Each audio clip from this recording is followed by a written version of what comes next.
இது வரைக்கும் எந்த அமைச்சர் போய் ஒரு ஃப்ரீயா இருக்கக்கூடிய ஹாஸ்பிட்டல் போய் படுத்திருக்கிறாரு?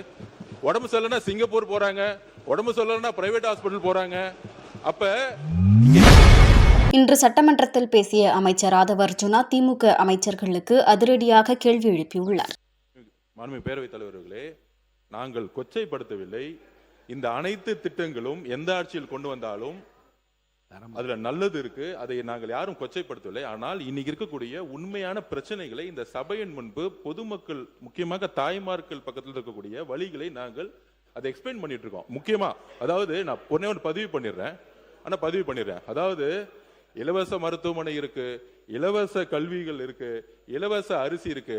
ஆனால் இங்க இருக்கக்கூடிய மந்திரிகளோ, இங்க இருக்கக்கூடிய சட்டமன்ற உறுப்பினர்களோ இலவச மருத்துவமனைக்கு போனது கிடையாது, இலவச கல்வி நிலையங்களுக்கு போனது கிடையாது, இலவச அரிசியை நம்ம சாப்பிட்டது கிடையாது. இலவசம் என்பது நம்ம பயன்படுத்துகிற மாதிரி இருக்கணும். எல்லோரும் சமம் நினைக்கக்கூடிய ஒரு அரசா இருக்கு. இது வரைக்கும் எந்த அமைச்சர் போய் ஒரு ஃப்ரீயா இருக்கக்கூடிய ஹாஸ்பிட்டல் போய் படுத்திருக்கிறாரு? உடம்பு சரியில்லைன்னா சிங்கப்பூர் போறாங்க, உடம்பு சரியில்லைன்னா பிரைவேட் ஹாஸ்பிட்டல் போறாங்க. அப்ப இங்க இலவசம்ங்கிறது கருணை அடிப்படையில் இருக்கு. இலவசங்கிறது தகுதி அடிப்படையில் இருக்கணும். அதாவது மக்களுடைய உரிமை. அது நம்ம கருணை அடிப்படையில் கொடுக்கக்கூடிய அரசு எங்களுக்கு கிடையாது. இதெல்லாம் இலவசம்ங்கிறது வார்த்தையே தவறு.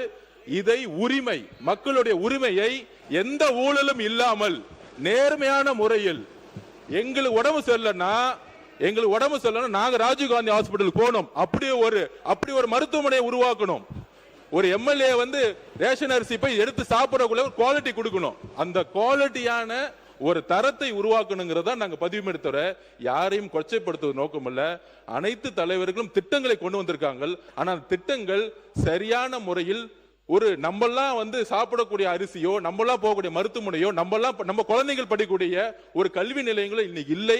இதை மாற்றக்கூடிய இடத்துல நாங்கள் இருக்கிறோம். அதை மாற்றுவோங்கிறத நாங்கள் பதிவு பண்றோம். உறுப்பினர் கே நேரு அவர்கள் பேசிட்டீங்க. செய்திகளை உள்ளது உள்ளபடி தெரிந்து கொள்ள ரெஃப்ளெக்ட் நியூஸை சப்ஸ்கிரைப் பண்ணுங்க.